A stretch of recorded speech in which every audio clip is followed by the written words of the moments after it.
국회가 내년도 예산안에 대한 본격적인 심의에 돌입했습니다. 문재인 대통령과 여야 5당 원내대표는 여야정 상설협의체 첫 회의를 청와대에서 진행하고 있습니다. 앞으로 총체적 상환 능력 비율 DSR이 70%가 넘으면 대출이 까다로워질 전망입니다. 특히 DSR이 90%를 넘어가면 별도의 심사 없이 대출이 자동으로 거절될 수도 있습니다. 우리 시간으로 오늘 오후 2시부터 미국이 이란을 상대로 한 2단계 경제, 금융 제재를 재개합니다. 이에 따라 우리나라의 대이란 교역도 영향을 받을 전망입니다. 이환양행이 임상 단계에 있는 폐암 치료 신약 후보 물질의 기술을 다국적 제약사 얀센에 수출하기로 했습니다. 이번 기술 수출 규모는 12억 5,500만 달러, 우리 돈으로 1조 4천억 원에 달합니다. 이상 이 시각 주요 뉴스입니다. 국회가 오늘부터 470조 5천억 원 규모의 내년도 예산안에 대해 본격적인 심사에 들어갔습니다. 청와대에서는 문재인 대통령과 여야 원내대표가 상설협의체 첫 회의를 갖고 있습니다. 자세한 내용 취재기자와 얘기 나눠보도록 하겠습니다. 장가희 기자. 네, 장가희입니다. 네, 국회가 오늘부터 내년 예산을 본격적으로 심사하죠. 네, 국회 예산결산특별위원회는 오늘 오전 첫 전체 회의를 열었습니다. 회의에는 이낙연 국무총리와 각 부처 장관들이 나와 정부 편성 예산안을 상세히 설명하고 원만한 심사를 요청했습니다. 이번 예산 정국에선 정부의 공공일자리 사업과 남북 협력 사업을 놓고 여야 대치가 예상되는데요. 민주당은 내년도 예산안에 대해 원안 사수 입장을 밝혔지만 야당은 대폭 삭감을 주장하고 있습니다. 한국당은 불필요한 예산 20조 원을 삭감하겠다고 가이드라인을 제시한 상태입니다. 다만 당정이 합의한 아동수당 100% 지급은 야당이 뜻을 모아 국회 통과가 무난할 것으로 보입니다. 이해찬 더불어민주당 원내대표는 조금 전 당 최고위원회에서 자유한국당이 상위 10%에 해당하는 아동수당에 동의했다면서 원래 이렇게 갔어야 했는데 늦었다고 밝혔습니다. 네, 이런 가운데 문재인 대통령과 여야 5당 원내대표의 상설협의체가 가동이 되죠. 회의가 열렸습니까? 네, 첫 회의가 조금 전 11시 20분부터 청와대에서 열리고 있습니다. 참석자들의 모두 발언 뒤 약 40분 정도 회의를 하고 이후 1시간 동안 비공개 오찬이 진행될 예정입니다. 문 대통령은 이 자리에서 일자리 예산 등 내년도 예산안 처리와 남북관계 문제에 대한 국회 차원의 협조를 요청한 것으로 알려졌습니다. 여야 5당도 각 당이 정한 현안에 대한 의견을 개진했는데요. 일자리 등 민생경제 해법과 한반도 평화 프로세스에 이견이 있는 만큼 논의가 진전될지는 미지수입니다. 지금까지 SBS CNBC 장가입니다. 자기 연봉에서 1년간 갚아야 하는 모든 종류의 대출 원리금이 차지하는 비율을 DSR이라고 하죠. 앞으로 DSR 70%가 넘어가면 대출이 지금보다 훨씬 더 어려워질 걸로 보입니다. 취재기자 연결해 자세히 들어보겠습니다. 황인표 기자. 네, 황인표입니다. 네, DSR이 70%가 넘어가면 대출이 왜 어렵게 되는 건가요? 예, 그 DSR이 70%라는 건 예를 들면 연봉 5천만 원의 직장인이 있다면 1년 동안 갚아야 할 대출 원리금이 한 3,500만 원쯤 된다는 얘기인데요.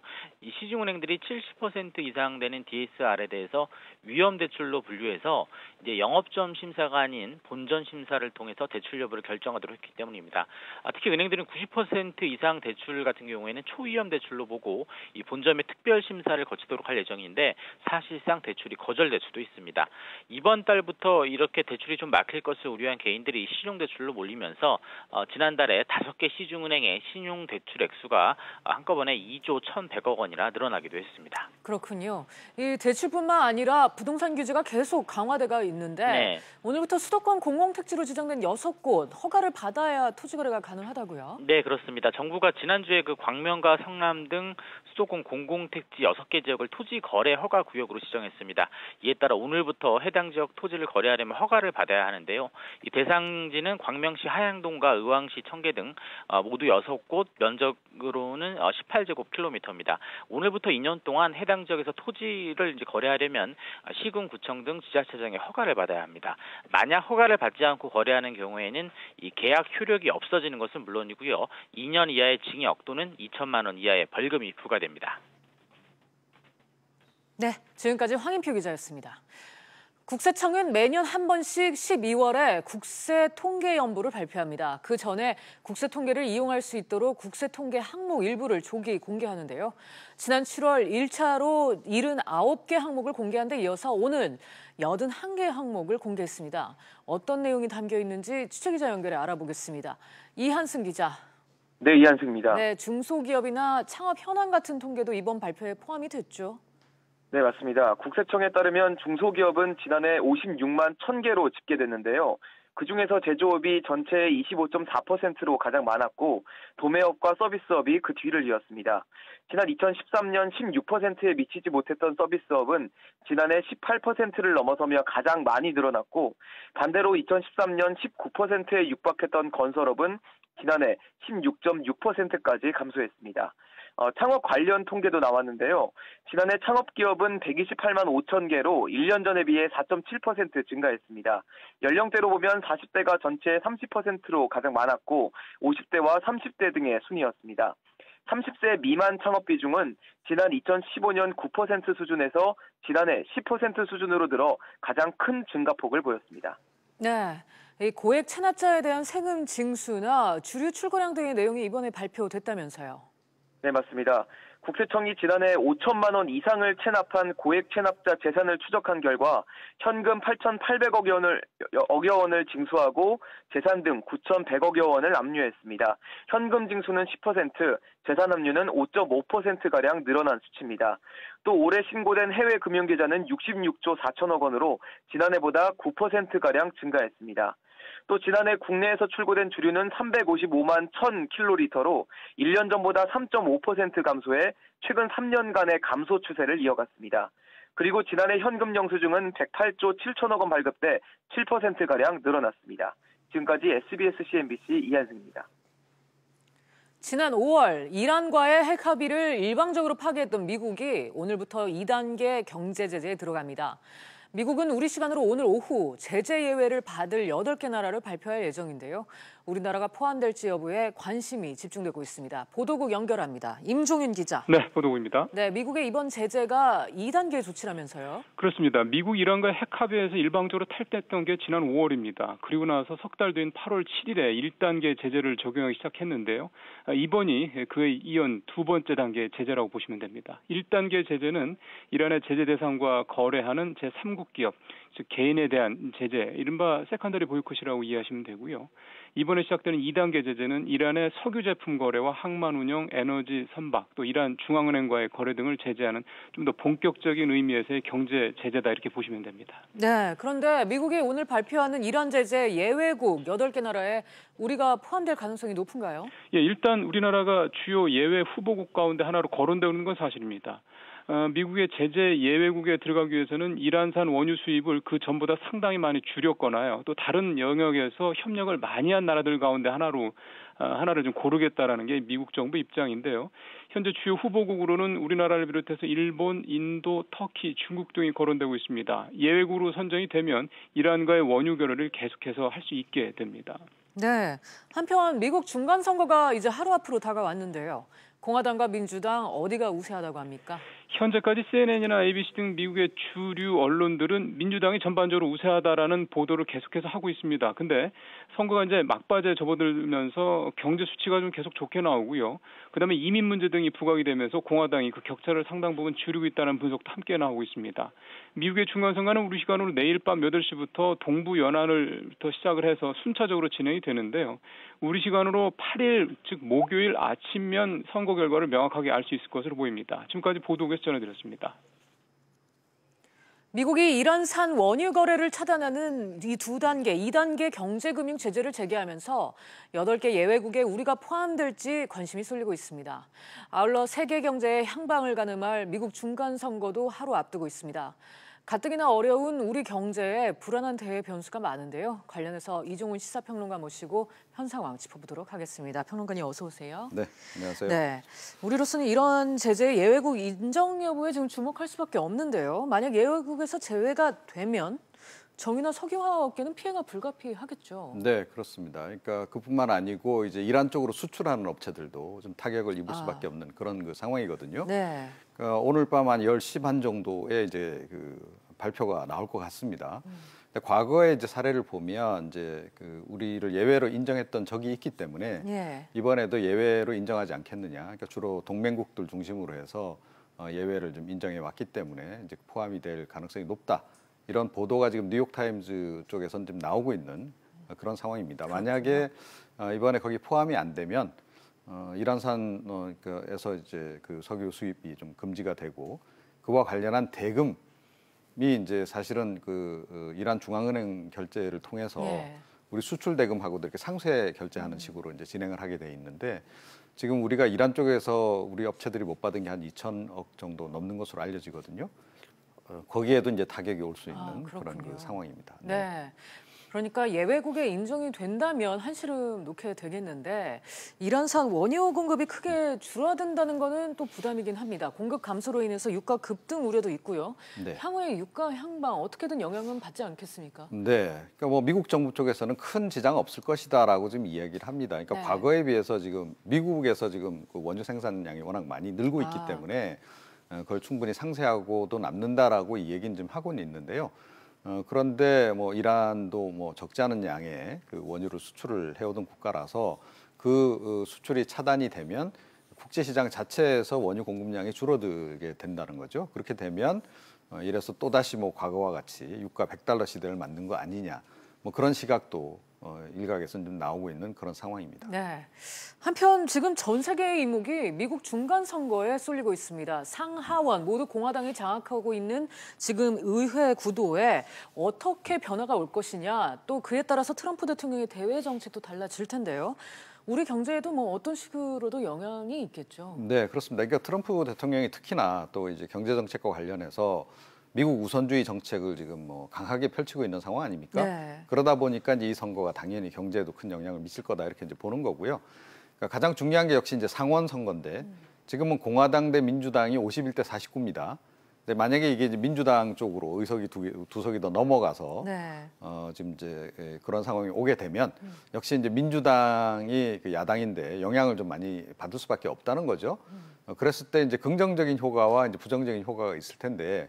모르겠습니다. 미국이 이제 그 이란에 대한 제재나 또 북한에 대한 제재가 민주당 중심의 상원이 되면 조금 뭐 약해질 가능성은 없잖아 있습니다. 그런데 만약에 이제 공화당이 다시 한번 이번에도 이제 그 과반 의석 확보하는데 이제 성공한다면 트럼프 대통령의 이 제재 기조는 그대로 이어져 갈 것이다. 이렇게 이제 봐야 되는 거죠. 네. 네. 관심이 가는 건 역시 장기화되고 있는 미중 간의 무역 갈등입니다. 트럼프 대통령이 뭐 수위를 더 높일 수도 있고 극적으로 화해 모드로 돌아설 수도 있는 지금 뭐 중요한 변곡점이 될 전망인데 이 부분은 어떻게 보세요? 그러니까 지금 중간 선거를 앞두고 그러니까 그 트럼프 대통령이 중국하고 뭐 곧 협상을 할 것 같고 네. 뭐 그런 듯한 뉘앙스를 지금 많이 풍기고 있는 건 사실이에요. 그런데 이제 이것도 역시 이제 중간 선거 결과에 따라서 많이 달라질 수밖에 없는 거죠. 그러니까 민주당이 상원을 이제 점하는 상황 또는 이제 하원에서도 만약에 민주당이 조금 더 뭐 압도적으로 이긴다든지 이런 상황이 오면 미국이 아마 중국에 대한 그동안의 압박 이런 것도 좀 많이 완화될 가능성이 없잖아 있습니다. 그 반면에 이제 공화당이 다시 이제 그 하원도 장악하고 상원도 장악하는 그런 상황이 온다 그러면 트럼프 대통령의 이 강한 기조가 조금 더 이어질 가능성이 없잖아 있죠. 예, 그런 점이 이제 우리에게 영향을 좀 미칠 것이다. 또 미국하고 이제 그 무역 전쟁에도 중국과 무역 전쟁에도 상당한 영향을 끼치지 않을까 이렇게 좀 예상을 해볼 수 있는 겁니다. 네. 네. 또 하나 걸려 있는 문제가 바로 북미 협상이죠. 이번 중간 선거 결과에 따라서 대북 정책이 일부 발목을 잡힐 수도 있는 상황인데 이 부분은 또 어떻게 전망하세요? 그러니까 지금 대북 정책과 관련해서는 그러니까 대북 제재를 그대로 원칙적으로 유지한다. 그 기조하에서 대화는 포기하지 않는다라는 네. 그런 움직임 아닙니까? 그래서 이번 주에 지금 이제 북미 간의 고위급 회담도 지금 이제 열릴 것으로 지금 알려지고 있고, 막 이런 정도 해서 일단 중간 선거 넘기고 난 다음에 북미 이제 2차 그 정상회담을 통해서 뭔가 이제 가닥을 잡아나가는 그런 방향으로 이제 트럼프 대통령은 계산을 하고 있는 것으로 이렇게 보입니다. 이 역시 이제 그 이번 중간 선거 결과에 따라서 공화당 강세냐 민주당 강세냐에 따라서 많이 달라질 텐데 뭐 공화당 강세 기조 하에서라도 아마 북미 관계는 그러니까 중간 선거 끝나고 나면 조금 지금보다는 제재가 완화되는 국면으로 또 북미 간의 관계도 조금 더 급진전되는 방향으로 갈 가능성이 높습니다. 근데 민주당이 이제 만약에 이겼다라고 전제했을 경우에는 그럼 어떨까 하는 건데 그 경우에도 역시 민주당 쪽에서는 제재 완화 쪽으로 이제 힘을 실을 가능성이 높다 이렇게 생각을 합니다. 자, 오는 7일과 8일 북미 고위급 회담이 예정이 돼 있습니다. 일단 현재로서 뭐 협상이 순조로울지 어떨지 잘 모르겠는데 평론가님은 지금 어떻게 예상을 하고 있습니까? 그러니까 뭐 가장 중요한 것은 이제 핵 리스트가 될 것 같아요. 그러니까 핵 스케줄 관련해서는 김정은 위원장이 이제 트럼프 대통령 1기 집권 기간 중에 이제 마무리를 하겠다라는 이제 발언을 했고 미국이 그걸 어떤 형태로든 뭐 좀 약간 서로 북한하고 공감을 형성한 것 같아요. 그래서 미국 쪽에서는 이제 남은 것은 이제 리스트 문제다라고 이제 생각을 하고 있는 거고 김정은 위원장이 영변 핵시설 이외에 다른 미국이 의심하고 있는 추가 시설에 대한 공개 용의도 비친 것으로 이렇게 지금 알려지고 있습니다. 그런데 그 부분까지 이제 이번에 전체적으로 아마 협상이 이루어질 것 같고 특히 이 핵 리스트와 관련해서 약간의 그 진전이 있다면 2차 북미 정상회담 가는 데는 큰 문제는 없을 것이다. 그런데 제가 보기에는 일단 중간 선거 전에는 2차 정상회담 간다라는 소식이 전해질 가능성이 높다. 그렇게 보시면. 예, 그래서 일단 이번 북미 고위급 회담의 협상 결과는 긍정적인 방향으로 나올 가능성이 일단은 높지 않나 이렇게 생각합니다. 네, 알겠습니다. 이란 제재부터 미국 중간 선거 그리고 곧 열릴 북미 고위급 회담까지 대변수가 지금 산적합니다. 어떻게 전개될지 관심 갖고 지켜봐야겠습니다. 평론가님 오늘 말씀 감사합니다. 지난 9월 중소기업 제조업 생산지수가 13.9% 줄어들면서 올해 1월부터 9월까지 중소기업 제조업 생산은 지난해 같은 기간보다 4.3% 줄었습니다. 글로벌 금융위기였던 2009년 8.8% 줄어든 이후 최대 낙폭으로 자동차, 조선업 불황으로 하청, 협력업체의 어려움이 커진 걸로 분석됩니다. 한국은행은 지난달 외환 보유액이 사상 최고액이었던 한 달 전보다 2억 5천만 달러 줄어든 4,027억 5천만 달러였다고 밝혔습니다. 달러화 강세로 기타 통화 표시 외화 자산의 달러화 환산 금액이 줄면서 외환 보유액이 감소했습니다. 올여름 기록적인 폭염으로 전력난 겪었던 거 기억하실 텐데요. 그런데 날씨가 선선해지자 이제 전력이 남아돌아 문제라고 합니다. 대책이 필요하다는 지적이 나오는데요. 취재기자 연결해 보겠습니다. 서주연 기자. 네, 서주연입니다. 네, 현재 전력 공급 상황 구체적으로 어떻습니까? 네, 에너지 업계와 전력 거래소 등에 따르면 지난 9월 중순 이후 전력 소비량이 급격히 줄어들면서 전력 설비 예비력이 한때 역대 최고치를 기록했습니다. 전력 설비 예비력이란 전력 공급에 차질이 생기는 것을 막기 위해서 전력 수요 예상치를 초과해서 보유하는 용량을 의미하는데요.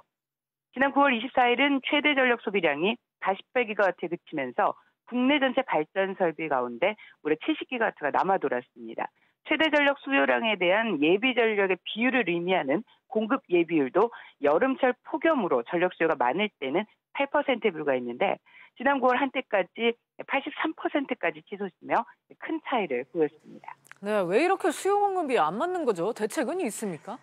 네, 아무래도 폭염 등 계절에 따라 전력 수요가 유동치고 있기 때문인데요. 따라서 무작정 공급을 늘리기보다는 수요 관리에 중점을 둘 필요가 있다는 지적을 내놓고 있습니다. 성윤모 상호통상자원부 장관도 최근 국회 국정감사에서 에너지는 공급뿐만 아니라 수요 관리도 중요하다며 공감을 표시했습니다. 업계에서는 봄, 가을 전력 수요가 적을 때는 국내 전체 발전 설비 가운데 절반 이상이 유유 설비로 방치되고 있는 실정이라면서 효율적인 전력 수급 대책을 요구하고 있는 상황입니다. SBS CNBC 서주연입니다. 서울시가 신혼부부 전월세 임차 보증금 지원을 확대합니다. 지원 대상과 기간이 전보다 늘어나는 게 핵심인데요. 자세한 내용 취재기자 연결해 알아보겠습니다.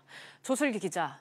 네, 조슬기입니다. 네, 지원 희망자들의 문턱이 앞으로 낮아진다고요?